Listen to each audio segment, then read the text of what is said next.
Today's Friday, December 3rd, and welcome to Living Well Through Advent. Today's title is Expecting Shade from a Seed by Robin Brent.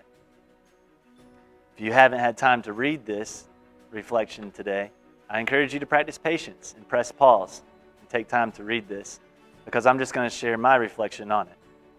Something I often think about in regards to a seed and nature in general is that a seed, if planted properly and given the right amount of time and nourishment, will grow into a tree. And a tree will always be a tree, just like a bird will always be a bird, and a dog will always be a dog. It's only human beings who have the ability to pretend to be someone that they're not. And knowing this in context, we're asked to be practicing patience in this season of Advent with people. You know, all is right in the world. Patience and impatience, it's not so much in reality as it is in our own minds. The author writes, and I quote, "When we forget to turn first to God with our questions and desires, it's easy to become impatient with ourselves, with others, and with God." Oftentimes in my own life, when I lack patience, it's because I lack acceptance. Just like this author writes, acceptance of myself, acceptance of others, and sometimes acceptance of God. When I was young, I used to pray a lot. I say, "God, give me energy to change the world." As I started traveling the world, my prayers changed. That God, help me to love my family and love my friends. This day, I just prayed one prayer. I asked God to give me the serenity to accept the things that I cannot change, courage to change the things that I can, and the wisdom to know the difference. Regardless of how I prayed over the years, it's rarely that I saw God change my circumstances or the individuals I prayed for or the events in my life that were to occur. But every single time I prayed, God's changed me. You know, it's amazing when we just change our perspective, how our whole reality begins to change too. I like how this author writes about distractions and says that we can lose sight of what we value, of what is worth waiting for. You know, happy events, they really make life delightful.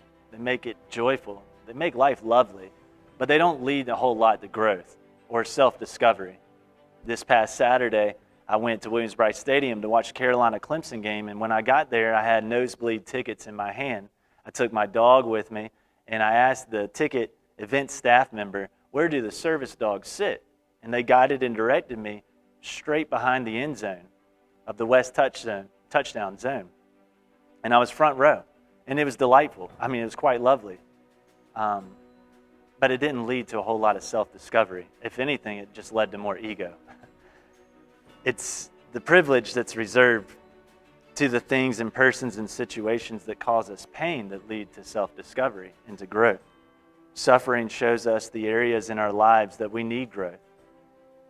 You know, it's funny because given the same thing or same situation or same event that may cause you to be impatient might not cause someone else to be impatient. It just means we're all the same, but different. That's why I love coming to church here at the Advent. We all have different gifts and talents. And when we take time to use those here in our parish, we benefit from one another. It's funny also, keeping this in mind, that I've come to this place in my life where I've realized the people I don't like the most in life, it's because they're just like me.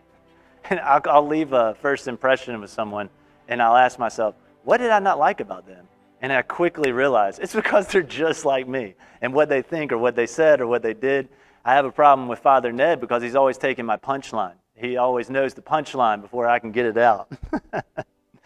You know, I mean this seriously, though, as the author writes, that patience is about growth. It's not simply about the things that we're in a hurry to have happen for us. I encourage our youth a lot that if God were to answer all of your prayers the way you prayed, then who would be God? And I ask us this all, starting with myself today. In this season of the hustle and bustle and the grind of Christmas, if God were to answer all of our prayers in the timing that we wanted Him to answer them, then who would be God? And where's the growth and self-discovery in that? So thank you so much for taking time to be with us today in these daily devotionals, and thank you for investing in the Episcopal Church of the Advent.